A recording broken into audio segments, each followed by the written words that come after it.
On the morning of February 14, 1879, inside a modest farming settlement in Scottery County, New York, three neighbors forced open the ice-sealed door of a one-story clapboard dwelling. What they found inside would become something that three different physicians, two county coroners, and one Albany professor of medicine would spend the rest of their careers refusing to address. A 26-year-old woman had been reduced from the shoulders down to a delicate gray powder that held the exact impression of her form against the floorboards. Her head, her left forearm, and a single stockinged foot remained entirely untouched. The chair in which she had been seated showed only slight scorching. The timber floor underneath her carried a dark oval stain no bigger than a serving platter, and not one curtain, not one book, nor the oil lamp positioned just 3 feet from her elbow had caught fire. Her name was Ruth Paine. What occurred inside that locked house during the most frigid night of that winter was covered in 4 local newspapers, examined in at least 11 medical publications, and then, within a year and a half, systematically expunged from every official document the county possessed. Before we proceed with the account of Ruth Paine and the dwelling on Cobble Hill Road, take a moment to subscribe to this channel and drop a comment letting us know which state or city you are tuning in from tonight. We want to learn where our audience is, because what you are about to hear came close to being interred forever, and those who attempted to bury it possessed more motives than you could fathom and more influence than you would care to believe a few ordinary men could ever command. To grasp what took place with Ruth Paine, you must first comprehend the world she lived in. The location itself functions as a character in this narrative. Without it, nothing that transpired afterward would make any sense. Scottery County in the late 1870s was a college of Dutch stone dwellings and Yankee clapboard farms tucked into the rolling hills west of Albany. A landscape of expansive valleys and quick tempers. Here, German Palatine families who had arrived 150 years earlier still conversed in a rough Low German dialect at home, reserving English for church and market. The land was ancient by American standards, cleared of its oak and hickory by the grandfathers of the current farmers, and in many spots the stone walls marking pasture boundaries were already subsiding into the soil. The county seat was a sleepy town of shops, a courthouse, and a dairy exchange. But the community where Ruth lived, a collection of 7 homes and a Methodist chapel known locally as Cobble Hollow, did not even appear on most maps. It rested at the end of a wagon trail that became impassable from December through March. In winter, the sole exit was a sled track cutting north across the frozen brook toward the mill at Break-a-Bin. Cobble Hollow was the sort of place where a family could disappear into the snow without anyone in the county offices noticing for a month, and where the residents had long grown content with that isolation. The winter of 1878-79 was, according to every surviving record, the harshest in 40 years. The thermometer at the Break-a-Bin post office read 28 degrees below zero on the night Ruth Paine perished. Snow had been falling intermittently since early November. The drifts on the north side of the chapel exceeded a man's height, and the roof of the Keserick farm had collapsed under the weight in early January. Children were kept from the one-room schoolhouse for weeks, and elderly men passed away in their sleep, stored in canvas, in the cold parlors of their homes, until the earth softened enough for burial. It was a winter that bore down on the hamlet, like the palm of a vast hand, and those who endured it would describe it decades later, as if it had been a single unbroken night, from which no one truly awakened. Ruth had arrived in Cobble Hollow 3 years earlier as a young bride, born Ruth Vosberg in the Mohawk Valley. She was the daughter of a Dutch Reformed minister who had died of consumption when she was 19. She had taught school in Amsterdam, New York, for 2 winters before meeting Daniel Paine at a Grange Hall dance in the autumn of 1875. Her father had been a stern man, a preacher of the old predestinarian school, who taught Ruth to read Latin and Greek before she turned 12. Her mother had passed when Ruth was 5, leaving behind a single daguerreotype of a dark-haired young woman in a lace collar and a small collection of poetry books that Ruth carried with her, tied in a bundle with a ribbon, wherever she went for the rest of her life. Daniel Paine was 9 years her senior, a widower with a stone farmhouse and 90 acres of pasture inherited from his father. He was a quiet man whose first wife had died in childbirth 2 years prior. By all surviving accounts, he was a decent and industrious farmer, a deacon of the Methodist chapel, and a man known in the hamlet for his patience in breaking horses to harness. Ruth accepted his proposal within 4 months of meeting him, and she moved her few trunks of books and linens into the Paine farmhouse in the spring of 1876. Those who encountered her in Cobble Hollow described her in the measured phrases farming communities reserve for women they cannot entirely categorize. She was too educated for a farmer's wife, they remarked. She stayed up late reading by the kitchen lamp, the yellow glow visible from the road, until 2 or 3 in the morning. A small, steady square against the immense darkness of the surrounding hills. She kept a journal in a cedar box beside her bed. She had studied French at the Amsterdam Academy and corresponded, via mail coach and rail, with at least 3 women in Albany and 1 in New York City, whose names did not appear in any county church registry. She was not unfriendly, attending chapel every Sunday morning in the 3rd pew from the front with her gloved hands folded over a small black prayer book, singing in a thin but remarkably sweet soprano that carried over the deeper voices of the farmers around her. She brought preserves to the sick and taught the small Cobble Hollow Sunday school class of 7 children. The children, according to one woman who had been among them and lived until 1937, adored her with a fierce loyalty that rural children reserve for any adult who treats them as though they might one day become interesting. Yet she was not, as the neighbors would later tell the coroner, quite one of them. There was a stillness about her they did not know how to handle, a way she had of observing a conversation from a slight distance, as if listening for something beneath the words, that unsettled the older women of the hamlet, without their being able to explain why. And there was something else, something only 2 of her neighbors would voice aloud, and only after much hesitation, and only after the doctor from Albany had sat across from them at their own kitchen tables, asking the same quiet, patient questions 3 and 4 times over.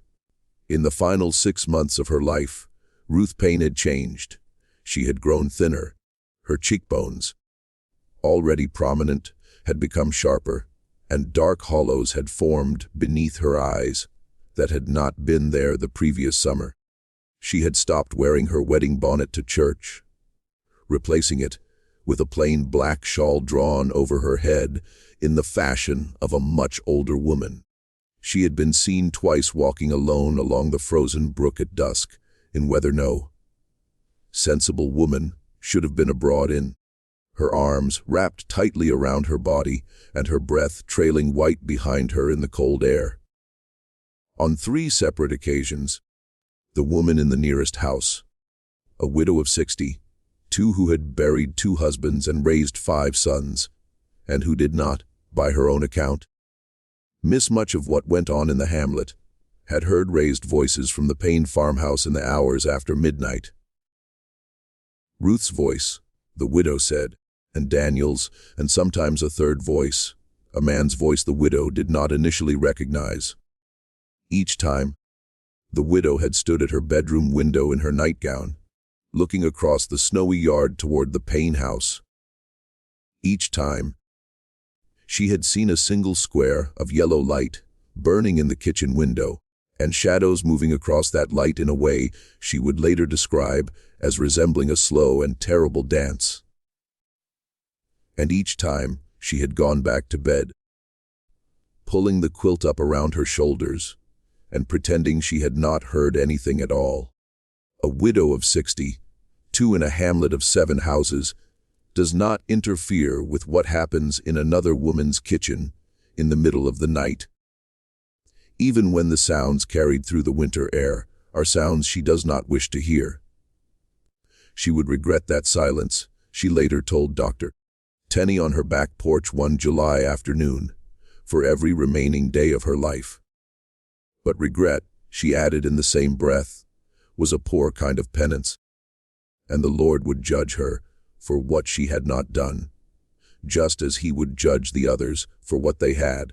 The morning of February 14th began for Daniel Paine at 4:15, when the cold roused him in the upstairs bedroom and he discovered that his wife was not beside him. This, by itself, was not unusual. Ruth had been sleeping poorly for weeks and had taken to going downstairs in the small hours to sit by the kitchen stove and read. Daniel dressed in the dark, pulling on wool trousers over his long underwear and lacing the heavy boots he wore against the cold of the farmhouse floors. He came down the narrow staircase with a kerosene lantern held before him. The house was utterly silent. The parlor, as he passed through it, was dark and still, the sheet-covered furniture looming like pale crouching animals in the lantern light. The kitchen door at the far end of the parlor was closed. Daniel later swore, under 3 separate examinations by 3 separate officials, that when he opened that door, the room beyond was cold. Not merely cool, as a farmhouse kitchen often was before dawn, but bitterly cold. The cold of a room in which no fire had burned for hours. The stove, a heavy cast iron Union box stove with nickel-plated trim Daniel had bought at the county fair in 1876, had gone out sometime during the night. The oil lamp on the table was extinguished, its wick black and curled. The window above the dry sink was clouded with a thin film of frost on the inside of the glass, and fern, like crystals, had grown across the lower panes in delicate patterns. In the rocking chair beside the stove, where Ruth habitually sat in the mornings to drink her tea, there was a shape his mind at first refused to accept. He said he stood in the doorway for a long time. He did not know how long, holding the lantern, before he understood what he was seeing. His wife's head was leaning back against the chair's spindles, her eyes closed, her dark hair loose about her shoulders. Her expression in the flickering lantern light was entirely peaceful. Her left arm lay draped over the arm of the chair, the hand white and intact, a small silver ring on the 4th finger, the ring her father had given her on her 16th birthday. Her right stockinged foot was extended forward, as if she had been in the act of rising, and everything else, everything between the base of her neck and her ankles, was gone. In its place, filling the seat of the rocking chair, and spreading across the floorboards in a neat oval that the coroner would later record as 31 inches by 19 inches, was a deposit of fine pale gray ash. The ash held in its center the unmistakable curve of a rib cage, the suggestion of a pelvis, the bent line of a femur. It was, Daniel said, as if his wife had been poured into the chair, and the chair had retained her shape. He did not scream. He did not run. He stood, he said, for what felt like a very long time. Then he turned around, walked back through the front parlor, opened the front door, and walked the 3/4 of a mile through knee-deep snow to the house of Widow Brewer, asking her in a voice she described as utterly calm if she would be so good as to come and look at something. The widow came. She was not a woman who required much persuading, when a neighbor appeared at her door before dawn. She brought with her the hired man from the adjoining farm, a Palatine German named Jost Kieserich, who had already been awake in the barn, milking his cows by lantern light. Jost brought his younger brother Hendrik, who rode the sled track north to Breakabin to fetch the doctor. By 10 in the morning, 4 men and the widow were standing in the Paine kitchen, and none of them could speak. The kitchen by daylight was almost ordinary, a square room perhaps 14 feet on a side, with a plank floor worn smooth by 3 generations of Paine feet, a large pine table in the center, a dry sink against the east wall, a cupboard against the north wall containing the household's modest collection of dishes, and the cast iron stove against the south wall, its belly still cold, its door closed, the small brass draft lever at its base still open to the position Ruth must have set it to before she fell asleep. Above the stove, on a wooden rack, hung a row of copper pans polished to a dull shine. Beneath the window curtained with unbleached muslin stood the rocking chair, and in the rocking chair was what remained of Ruth Paine. Dr. Hendrik van Dusen, who had arrived from Breakabin just after 9, was a country physician of 54 years, a graduate of the Fairfield Medical College in central New York. A man who had delivered perhaps 400 babies, set perhaps 1,000 broken bones, and signed perhaps 600 death certificates in his career. He had seen, he believed, every way a human being could die in Shawry County. He had not seen this. The stove, he noted in his report that afternoon in careful pencil, was stone cold to the touch. He laid his hand on the top of it for a full minute to be certain. The floor around the oval of ash was unburned. The wooden arms of the rocking chair were scorched, only where they would have been in contact with the body. And the scorching was shallow, not more than 1/8 of an inch deep, as if someone had passed a hot iron lightly over the wood, and then removed it. The curtain at the window 2 feet from the chair was intact. A stack of kindling in the wood box beside the stove 3 feet from the chair was intact. A folded copy of the previous week's Schoharie Republican on the table 4 feet from the chair was intact, and the doctor was able to read the headline about a proposed extension of the railroad to Combustion without turning the paper over. Ruth Paine's head, face, and eyelashes were, the doctor wrote in the careful hand of a man trying very hard not to commit himself to any conclusion he could not defend, perfectly preserved, as if she had fallen asleep in her chair and never woken up. There was no grimace of pain, no soot on her cheeks. The small silver cross she wore on a chain around her neck had fallen back into the neckline of her nightdress. What remained of it? And the chain itself was intact and bright. The temperature required to reduce a human torso to calcined ash is not a matter of medical opinion, it is physics. A cremation furnace in 1879 operated at a minimum of 1400 degrees Fahrenheit and required between 2 and 3 hours of sustained directed heat to reduce a body to the condition in which Ruth Paine had been found. No fire of that intensity could have burned within 3 feet of unscorched wood. No fire of that duration could have left her face and hair untouched, and no fire known to medical science in the winter of 1879 could have confined itself so precisely to the soft tissue of a single human trunk. The doctor closed his notebook. The widow crossed herself in the Catholic manner, albeit she was a lifelong Methodist, and only afterward realized she had done it. Jost Kieserich, who had fought at Gettysburg as a boy of 19, and had seen men burned in the aftermath of that battle, walked outside into the snow and was sick against the side of the barn. When he came back inside, his face was gray, and he did not meet anyone's eye.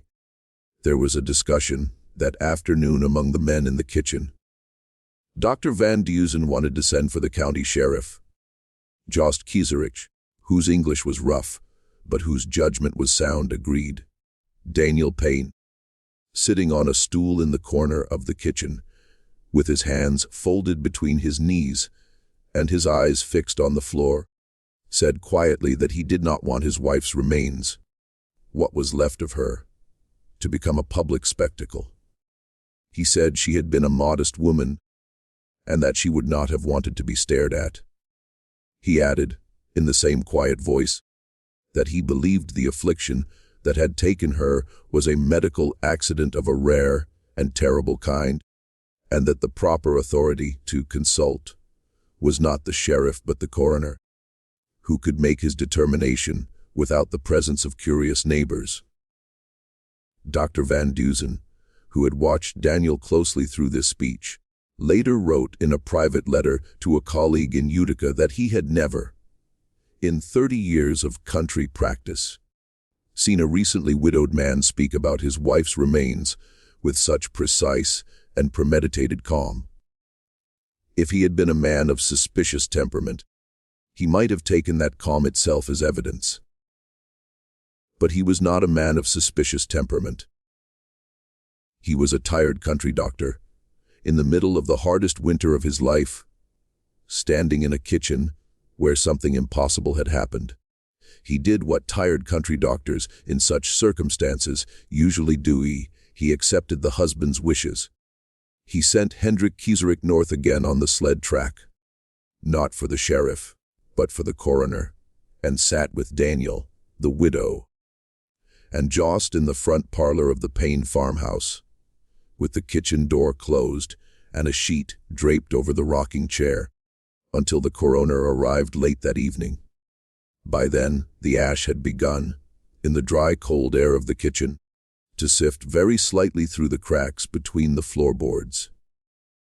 In the weeks that followed, the story of what had occurred in the Paine kitchen spread through Schoharie County the way cold spreads through a stone wall, slowly and from every direction at once. The Schoharie Republican ran a short notice on February 16th describing the death as a sudden misfortune of unexplained cause, expressing the community's condolences to Deacon Paine. The Combustion Index 3 days later described it as a probable apoplexy followed by accidental fire. The diagnosis Dr. Van Dusen had settled on after 2 sleepless nights, and which he himself did not believe. The Albany Argus, which had a correspondent in the county seat and was willing to risk a little sensationalism, printed a longer piece on February 22nd in which the word combustion appeared for the first time, qualified carefully by the adjective spontaneous. The piece was reprinted in edited form in 3 other regional papers over the following week. The story might have ended there, filed away as a curiosity in the back pages of a county paper, had it not been for a physician from Albany named Dr. Cornelius Ten Eyck, who read the Argus piece over his breakfast coffee on the morning of February 23rd. By that same evening, he was on the train west with a leather satchel full of instruments and an unshakable conviction that he had just been handed the case that would make his career. Dr. Ten Eyck was 44 years old, a professor of forensic medicine at the Albany Medical College, and a man whose professional ambition was matched only by his contempt for country doctors. In the course of his career, he had published 7 papers on unusual modes of death, including a widely cited study of accidental poisonings among factory workers in Troy, and a controversial monograph on infant asphyxiation among the urban poor. He had been waiting for more than a decade for a specimen of what the medical literature of the time referred to as preternatural human combustion. There had been, by the count of medical journals in 1879, some 30 documented cases in Europe and North America over the preceding century, almost all involving elderly women, heavy drinkers, and confined spaces. The case of the Countess Cornelia Bandy of Cesena in 1731 was the canonical reference cited in every medical textbook. Ruth Paine, at 26, a teetotaler and a woman in visibly good health only days before her death, did not fit the pattern. For Dr. Ten Eyck, that was precisely the point. He arrived in Cobble Hollow on the morning of February 25th, 11 days after Ruth's death. He traveled from the Breakabin station by hired sleigh, wrapped in a bearskin robe, his satchel at his feet, and would later describe the approach to the hamlet as the strangest visual impression of his adult life. The snow had begun again during the night. The 7 houses of Cobble Hollow stood in a rough line along the frozen brook, their dark roofs frosted white, their chimneys smoking in thin gray plumes. Beyond them, the hills rose in a series of long pale folds under a sky the color of slate. There was no sound except the creak of the sleigh runners and the breath of the horse. Not a dog barked, not a child shouted. The hamlet looked, he wrote, like an engraving from a German fairy tale, the kind in which something terrible has just happened inside one of the small, tidy houses and no one has yet noticed. He was met at the door of the Paine farmhouse by Daniel, who had not, as far as anyone in the hamlet could tell, wept once in the intervening 11 days. Daniel was a tall man 6 feet and some inches, with the long, slightly stooped frame of a man who had spent most of his adult life bending over plows and fence rails. His hair was sandy brown, thinning at the crown, combed severely back from a high forehead. His eyes were pale blue and widely set, and they held the particular flat quality of eyes that had stopped expecting anything. Daniel shook the doctor's hand, took his coat, and led him through the parlor into the kitchen, without speaking a word that was not strictly necessary. The rocking chair was still there against the west wall beneath the muslin-curtained window. The oval of ash had been swept up, placed in a sealed wooden box roughly the size of a hat box, and kept, at the county coroner's instruction, in an unheated outbuilding behind the farmhouse. The scorched floorboards had been scrubbed with lye soap, but not replaced, and the dark oval stain was still clearly visible beneath Daniel's boots. Dr. Ten Eyck set his satchel on the pine table and looked slowly around the kitchen.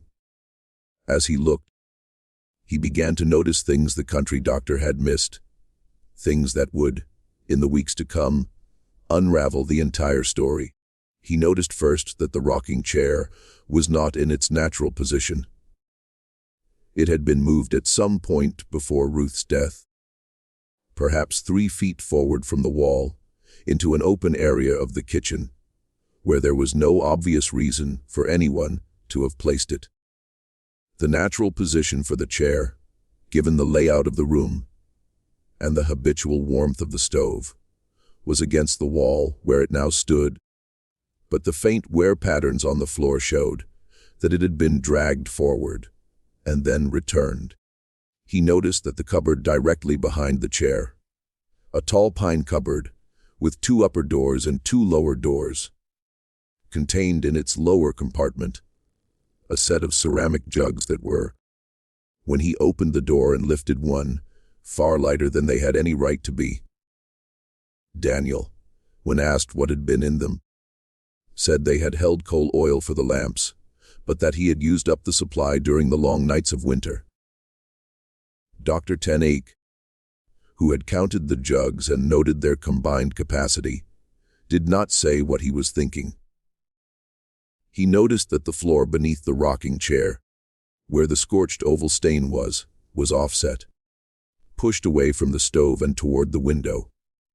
He noticed that the rag rug, which had always, according to Widow Brewer's later testimony, lain under the rocking chair, had disappeared sometime in the past several months and had not been replaced. He noticed that the small pedestal table that had always stood beside the rocking chair, the table on which Ruth kept her tea and her book, was also missing. Daniel said he had broken it up for kindling. In a winter as hard as that one, no one found this remarkable. Dr. Ten Eyck made a small careful note in his pocketbook and said nothing. Over the next 3 days, Dr. Ten Eyck measured every surface in the kitchen, collected samples of the ash, interviewed Daniel, the widow brewer, Jos Kieserick, and the minister of the Methodist chapel. He rode the sled track into Breakabeen to examine the house, where Ruth had grown up before her marriage, and spent an afternoon in the small records office at the county seat examining deed, books, tax rolls, and the marriage register for the past 10 years. What he found, and what he wrote in the unpublished notebook that survived him. Purchased 61 years later by a private collector in Cooperstown. Has never been reproduced in any medical journal. The notebook runs to 187 pages in Dr. Ten Eyck's cramped, educated hand and contains, among many other things, 3 observations he would eventually come to see as the pillars on which the entire case rested. The first observation, recorded on the second day of his stay, was that Ruth Paine had, in the final month of her life, purchased from the general store in Breakabeen a total of 19 gallons of coal oil, a kerosene-based lamp fuel widely used in rural New York at the time. 19 gallons was far in excess of what the Paine household could have consumed for lighting in that period. A normal farmhouse of the region, with 3 or 4 lamps in regular use, consumed perhaps 2 gallons a month in winter. The Paine household had only 2 lamps. Daniel, when pressed, could not account for the discrepancy. He said his wife had been responsible for household purchases that he had not noticed, and that she had once mentioned a plan to varnish certain pieces of furniture in the spring. He supposed the oil might have been intended for that. Dr. Ten Eyck, in the margin of his notebook beside this entry, wrote a single word: implausible. The second observation, recorded on the third day, was that Ruth had been observed by at least 2 witnesses wearing a corset of a new style recently advertised in Godey's Lady's Book. A garment whose stays were reinforced with a paste of calcium phosphate and animal fat, a substance Dr. Ten Eyck noted in careful Latin was highly susceptible to the formation of phosphorus compounds under conditions of prolonged body heat. The corset had been a gift, the widow brewer said. Ruth had shown it to her in October, laid out in its box with a ribbon around it, and had said, in a voice the widow remembered as unusually quiet, that it had come from a gentleman admirer of many years ago who had sent it as a token of continued friendship. The widow had not asked who the gentleman was. She had seen Ruth wear the corset on several occasions afterward under a black wool dress. Ruth had taken to wearing in the evenings, when she expected no visitors. The third observation, the one Dr. Ten Eyck underlined twice and then, in different ink, and apparently at a much later date, circled 3 times, was this: Ruth Paine was, at the time of her death, in the early weeks of a pregnancy, and that pregnancy, according to the dates Dr. Ten Eyck carefully reconstructed from the widow's testimony and from 3 letters he was eventually permitted to read, could not possibly have been her husband's child. If this story is already making you reconsider what people in small towns can hide, take a moment to like this video and let us know in the comments what you think happened in that kitchen. The records we are about to discuss were sealed for a reason, and what Dr. Ten Eyck learned next is why that seal was put in place, and why no one in Cobble Hollow or Albany ever spoke Ruth Paine's name again in any public setting for the remainder of the century. Dr. Ten Eyck returned to Albany on February 28th and began, with the methodical patience of a man who had waited his whole career for exactly this, to assemble the rest of the story. He wrote letters to every address in the bundle of correspondence Daniel had grudgingly allowed him to examine. He interviewed, over the next 4 months, every person in the Mohawk Valley who had known Ruth Vosberg before her marriage. He traveled twice to New York City to consult with a colleague at Bellevue Hospital Medical College on the chemistry of slow combustion. He spent a week in the Public Records Office of Albany County. He sent a young assistant to copy out from the dusty ledgers of a small printing shop on State Street every name recoverable from the account books of a certain quarterly publication printed there between 1870 and 1875. By the end of the summer of 1879, he had constructed a picture of Ruth Paine's life that was, to anyone who had known only the quiet minister's daughter and dutiful farmer's wife of Cobble Hollow, almost entirely unrecognizable. Ruth Vosberg, before her marriage, had been a member of a small and discreet society in Albany that met in the back rooms of that same printing shop on State Street, describing itself in the letters Dr. Tenake was permitted to copy as a circle for the advancement of rational womanhood.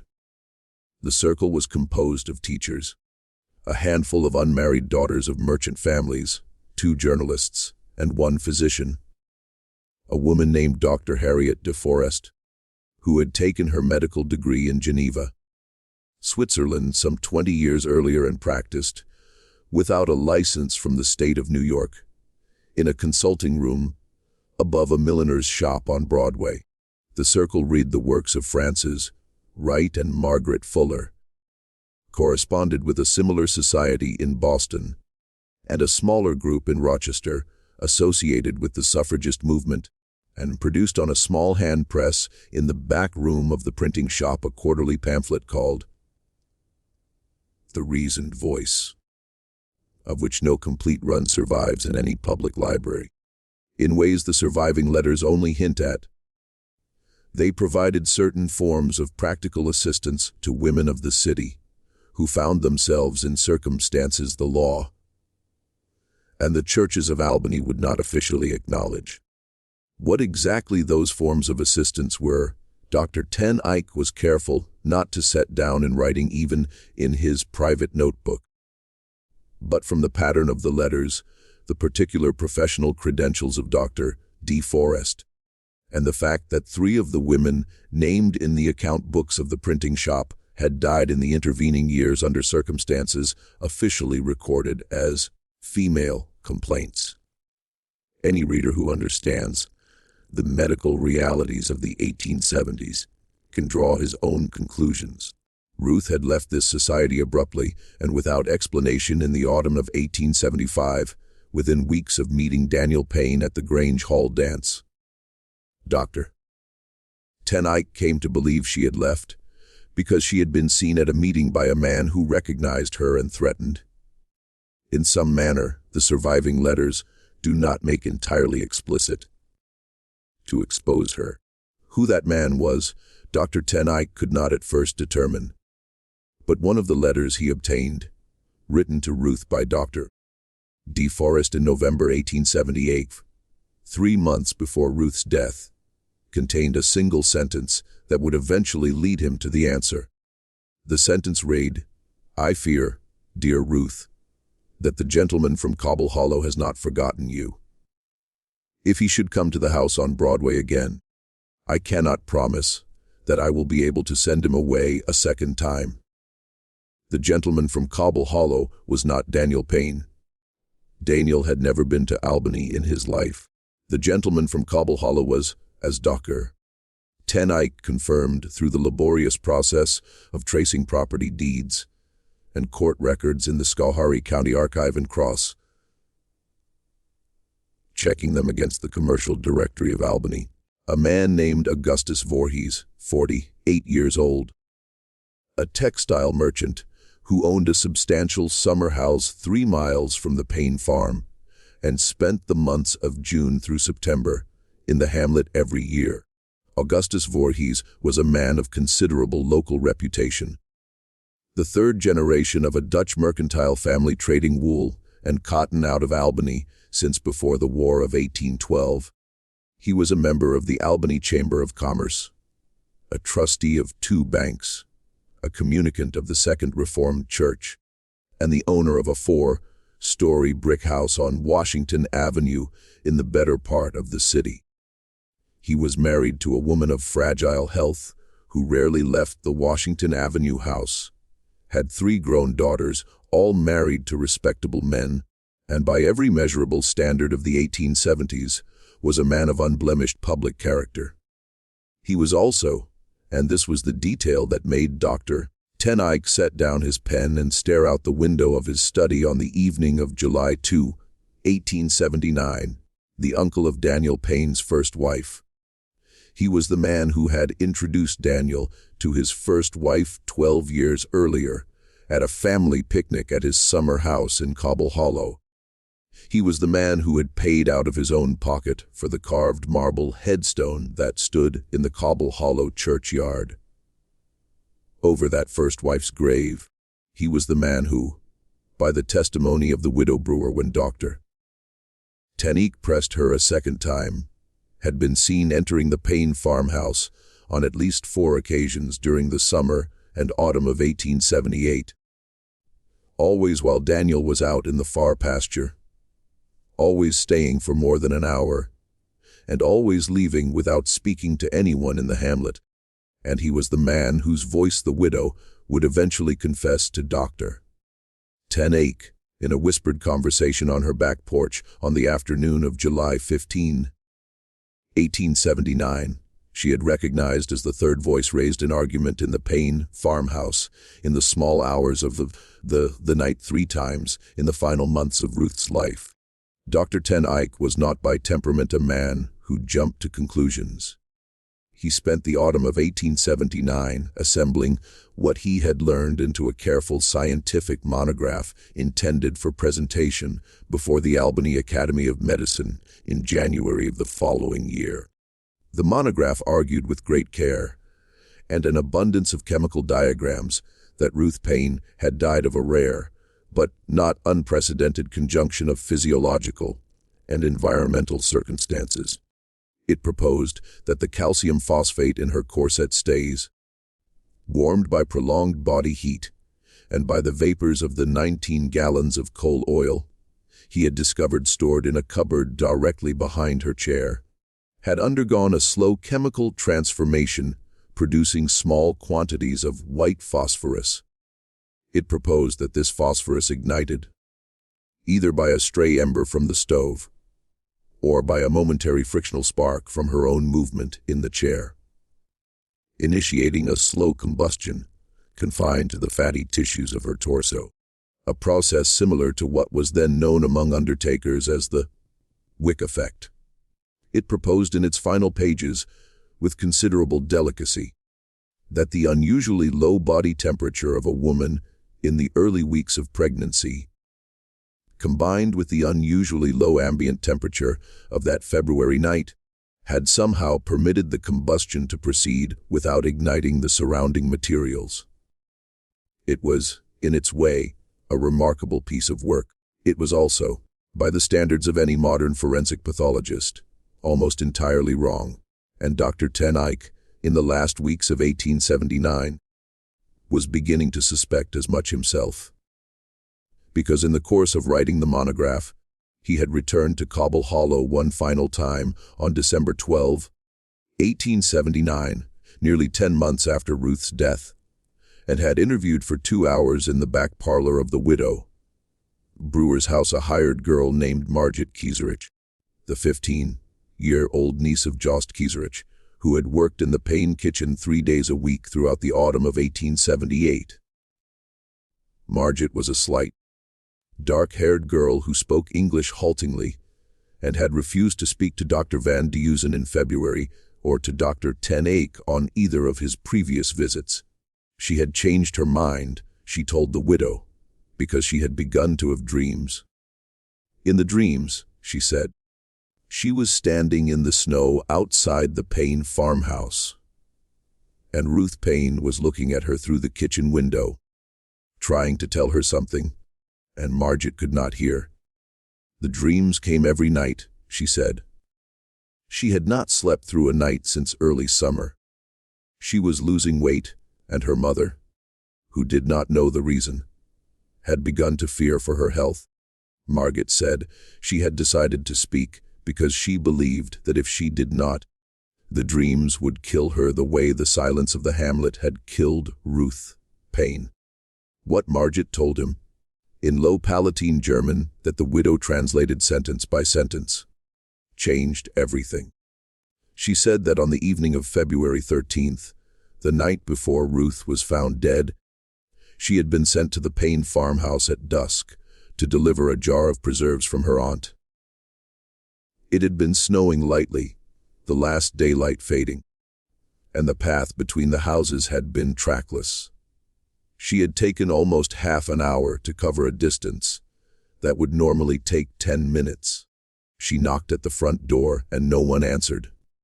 She waited, knocked again more loudly, her knuckles stinging in the cold, and thought she heard through the heavy door the sound of a man's voice speaking sharply in the kitchen. She could not be sure. No one came.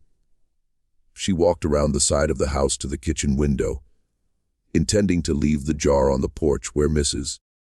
Paine would see it in the morning. Through that window, the one above the dry sink, whose curtain on that evening was drawn back rather than closed, Margit saw 3 people inside. Ruth Paine was sitting in the rocking chair. Daniel Paine was standing by the stove with his back to her, his broad shoulders hunched, his arms folded tight across his chest in the posture, Margit said, of a man making himself stand still. A third man, a man Margit had seen in the hamlet the previous summer at a social gathering at the summer house, and whom she knew to be Augustus Voorhees, was standing directly in front of Ruth with something in his hands. Margit could not see clearly what it was, only that it was small and dark, and that Augustus Voorhees was leaning forward, speaking to Ruth in a voice too low to hear through the glass. Ruth looked up at him, her dark hair loose, her hands folded in her lap, her face wearing an expression Margit had never seen on a grown woman's face before. "The look," she said, fumbling for the word in her 2 poor languages, "of a rabbit that has just understood the snare." The 3 figures held that tableau for several seconds. Then Augustus Voorhees reached out and took hold of Ruth's wrist. Ruth did not pull away, and Daniel did not turn around. Then Augustus Voorhees spoke a single word. Margit thought in a louder and harder voice than before, though the glass muffled it, and Ruth nodded once and closed her eyes. Margit ran back to her aunt's house without leaving the preserves. The jar was later found frozen solid in a snowdrift at the edge of the Paine property, where she had dropped it in her flight.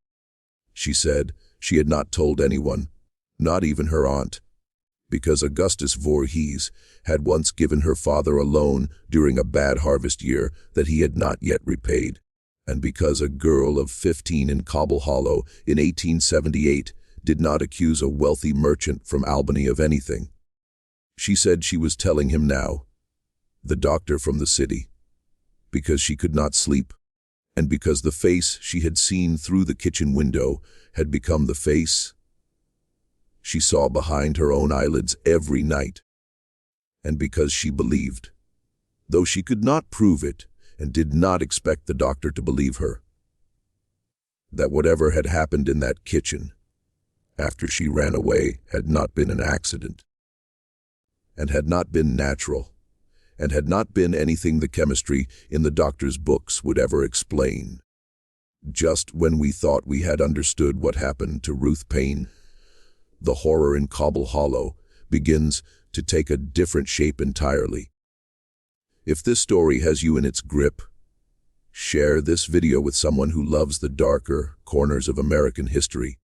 Hit that like button to support our work, and subscribe so you never miss a story like this one. Then let us follow Dr. Ten Eyck into the final act of this tragedy.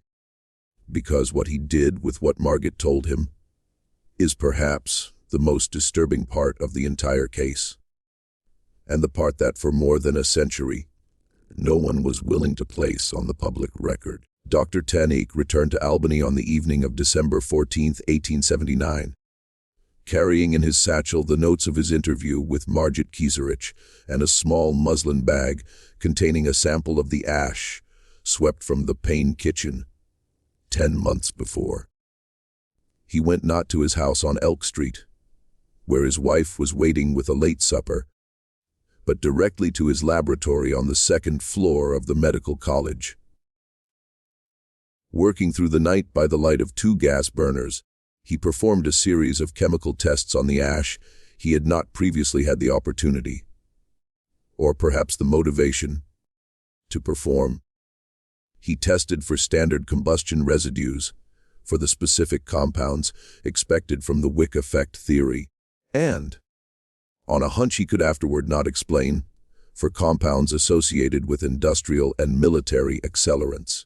What he found by 3 in the morning of December 15th was this: the ash contained, in quantities that could not plausibly be accounted for by the combustion of human tissue alone, measurable traces of potassium nitrate, sulfur, and fine charcoal. The 3 ingredients, in the precise proportions revealed by Dr. Paine's tests, of black powder. Not the residue of black powder that had been fired in the manner of a firearm or a charge, but the residue of black powder that had been burned slowly in the open under controlled conditions, in the manner an apothecary or pyrotechnist might burn it to produce a specific chemical effect or quantity of directed heat. Dr. Paine sat at his laboratory bench for a long time that night. He extinguished the gas burners one after another and remained in the dark. The first gray light of morning found him still there, his hands folded on the bench in front of him. He understood now what had been done to Ruth Paine.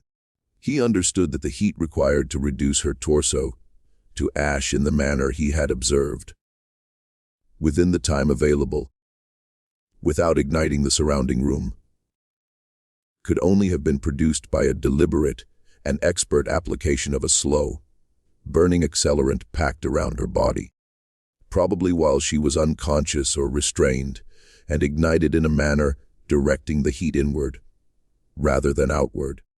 He understood that the wick effect his monograph was about to defend had been a red herring, almost certainly planted deliberately through the calcium phosphate corset and 19 gallons of coal oil by someone who understood enough contemporary medical theory what investigators would look for and accept as an explanation.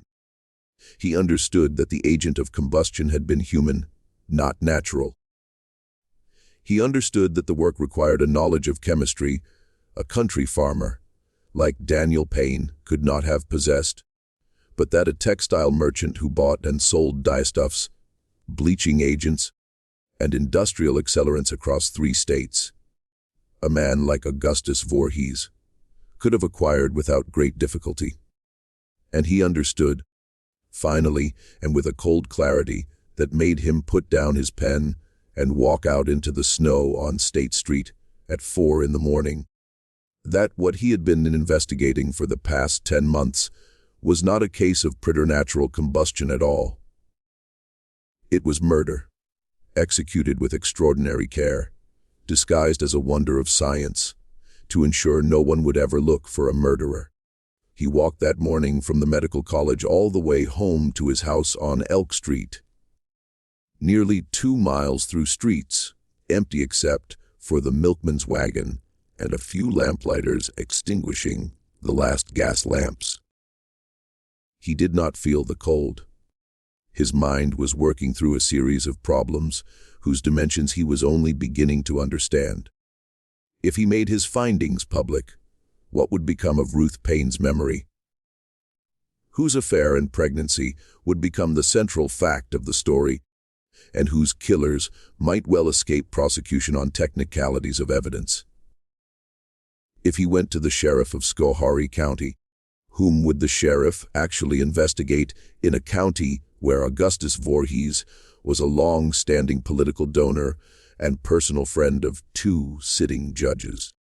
If he wrote to the district attorney in Albany, where the evidence, the ash, the notebook, the letters of Dr. DeForest, would he even be believed? A medical professor pursuing a private theory against a trustee of two banks. Behind all these questions, pressing forward in the dim December morning, was a question about himself. Dr. Cornelius Ten Eyck was 44. His career had been solid but not brilliant. He had wanted the chair of forensic medicine at Albany Medical College for a decade and had been passed over twice for younger men with better connections. He had 3 children in school straining his resources, an ailing mother in Schenectady whose care he quietly paid for.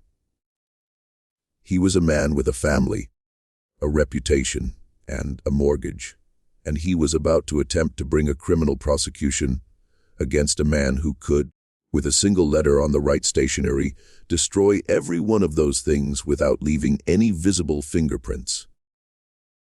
What Dr.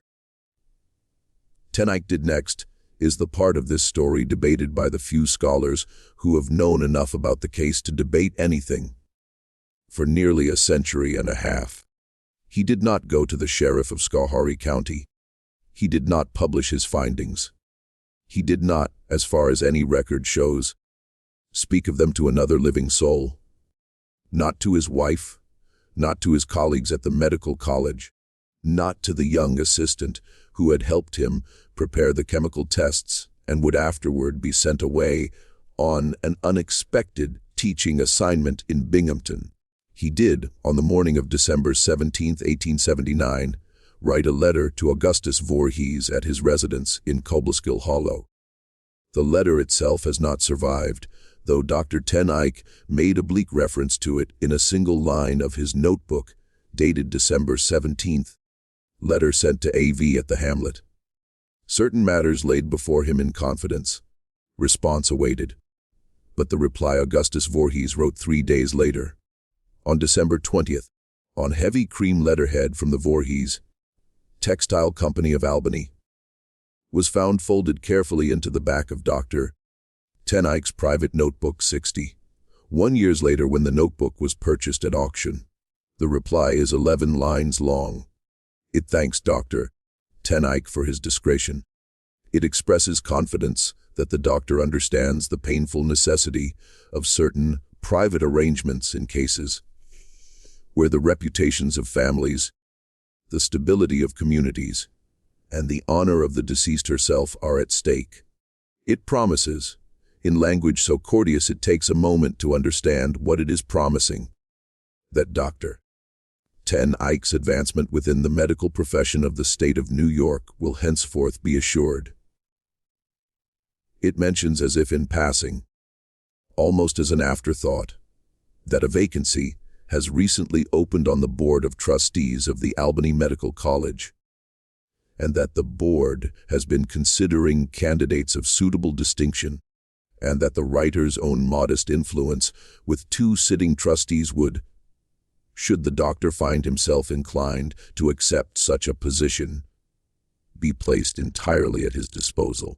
It closes with warm regards and high esteem from a loyal friend who looks forward sincerely to their next meeting. Dr. Ten Eyck did not attend the meeting of the Albany Academy of Medicine in January 1880. He did not deliver his monograph. He withdrew the paper from the program without explanation, citing in a brief note to the Academy secretary unforeseen circumstances of a personal nature.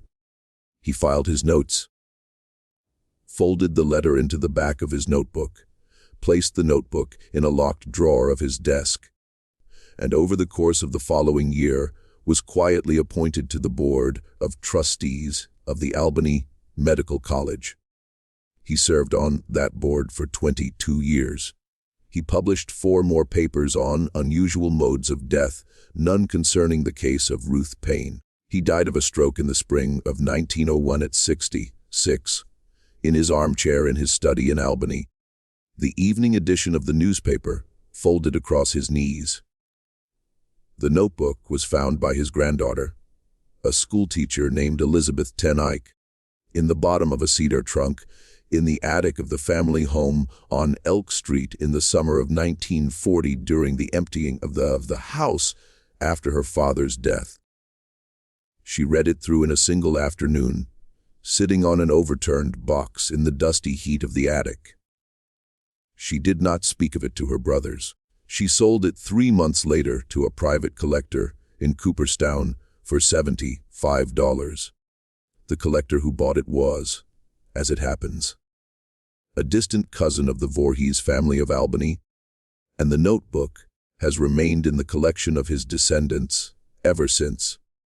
The records of the Ruth Paine case, the ones that should have been filed in the Schoharie County Courthouse, including the coroner's report, the physician's affidavits, the deposition of Daniel Paine, and the brief sworn statement Jost Kieserich gave 2 days after the body was discovered, do not exist.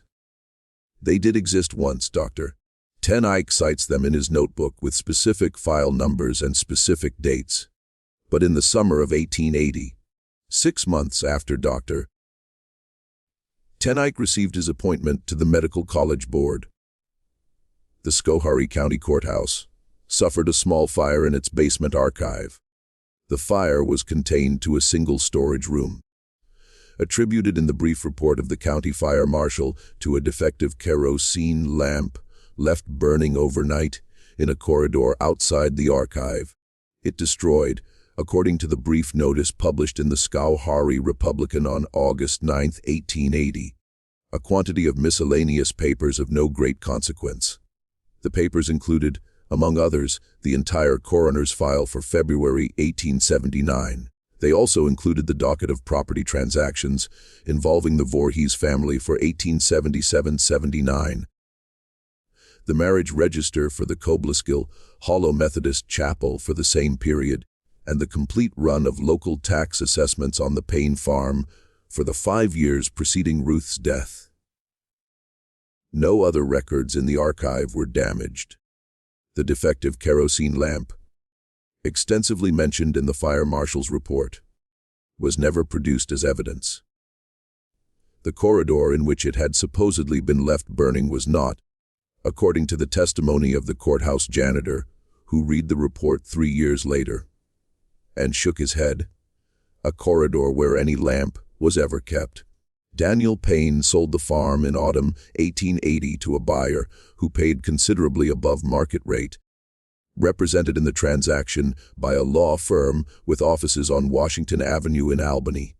The firm had represented the Voorhees Textile Company in matters of incorporation and taxation for the previous 15 years. Daniel moved to a small town in western Pennsylvania called Mercer, remarried 2 years later, fathered 3 children, and lived out his life as a respected elder of a Presbyterian congregation. He died in 1914 at 70. His obituary, printed in the local paper, mentioned a first wife who had died tragically in a house fire in New York State, but did not name her.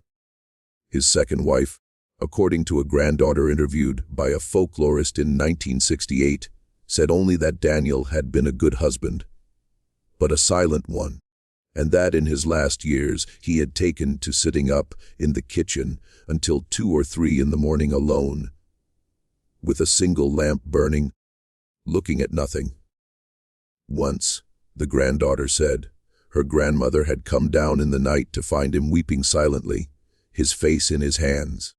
When she put her arm around his shoulders and asked what was wrong, he said only, "I did not turn around. I should have turned around." He never explained what he meant. He never said it again. Augustus Voorhees continued to summer in Cobble Hollow for another 15 years. He expanded the textile company, opened a second office in Boston, and served 1 term in the New York State Senate, where his principal legislative achievement was a bill raising penalties for the corruption of public morals. He endowed in 1903 a chair in moral philosophy at a small college in Schoharie County, the endowment stipulating that the holder was to deliver each year a public lecture on the Christian virtues of temperance, chastity, and reserve. He died in 1909 at 78 of complications following minor surgery, and is buried beneath a white marble monument in the Combustion Hollow churchyard, within sight of the smaller weathered stone marking Ruth Paine's grave. His monument reads, "A merchant of integrity, a friend of virtue, a pillar of the community. Ruth stone, which Daniel ordered and paid for before selling the farm and leaving for Pennsylvania, reads only, Ruth Paine, wife 1852-1879. The Lord giveth and the Lord taketh away. The widow brewer died in 1884 of pneumonia in her own bed at 67. She had kept until the end a sealed envelope in the top drawer of her bureau, addressed to the Schoharie County District Attorney. Its contents never disclosed to her family. When discovered after her death, it was opened by her eldest son and, without being read aloud, thrown into the kitchen stove. Margit Kieserich married a farmer from the next county in 1883, raised 5 children, and lived until 1931. Her neighbors regarded her as unusually quiet, and in the last year of her life, she is recorded by a granddaughter as having said, without any context at all, that there were things a person could see through a kitchen window they should never have seen, and that they never afterward stopped seeing. The notebook of Dr. Tenike is today in the archive of a small private historical society that has chosen not to permit its reproduction or public display on the grounds, according to a statement by the Society's Board of Trustees in 1987. But the document contains narrative nature concerning the identifiable families of the region whose descendants continue to live in the county. The sun polished and filters lamp says on the grounds. The ash of Ruth Paine in its sealed wooden box was buried in an unmarked corner of the Cobble Hollow churchyard in the summer of 1880 at the instruction of the then presiding minister of the Methodist chapel, whose name has not survived because the pages of the chapel register covering 1878 through 1881 were, like the coroner's file at the courthouse, destroyed at some point in the late 19th century. What was done to Ruth Paine on the night of February 13, 1879, was done by at least 2 men, in a locked kitchen, on the coldest night of a hard winter, in a hamlet at the end of a road the snow had closed. It was done to a young woman who had once, before her marriage, belonged to a circle of other young women who believed the future would be different from the past, and who had chosen, when threatened, to leave that circle and accept a quiet life in a place where no one would ever come looking for her. It was done, almost certainly, because she was pregnant with a child that was not her husband's, and because the father was a man who could not afford. At 48, with a sick wife on Washington Avenue, 3 married daughters, and a reputation built over 3 generations of careful Dutch commerce. To have that fact known, it was done with chemistry borrowed from the textile trade, with potassium nitrate, sulfur, and fine charcoal packed around the body of an unconscious woman in a rocking chair. It was disguised as a wonder of science to ensure the only people who might investigate would be so dazzled by the prospect of a medical sensation, they would not think to look for a criminal. It was compounded by the quiet cooperation of a husband who had either been broken by discovering his wife's affair or been promised something he wanted more than his wife, or both, and who stood in his own kitchen with his back turned while another man put his hands on her. And it was concealed, finally, by the purchase of one ambitious physician's conscience, by a small convenient fire in a basement archive, and by the slow, numb, patient passage of 147 years of forgetting. This mystery shows us that the most terrible things in this country have not been done by monsters from beyond the edge of the world. They have been done by ordinary men in ordinary rooms, in ordinary towns, protected by the ordinary silences of the people around them, and hidden finally by the willingness of history to let certain names, certain places, and certain women be quietly erased from the record. Science cannot explain what happened to Ruth Paine, not because it was outside the laws of nature, but because the science of her time was used, deliberately and with great skill, to cover the tracks of what had been done to her. The men who killed her understood chemistry better than the doctor who tried to save her memory. The men who protected them understood the price of a conscience better than the men whose consciences were for sale.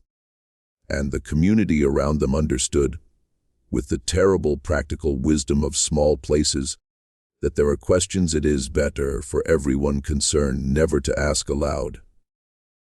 What do you think of this story? Do you believe everything has truly been revealed? Or do you think there are still details, still names, still letters in trunks and journals in cedar boxes, waiting to be found in some attic in upstate New York by some granddaughter who will, this time, refuse to sell?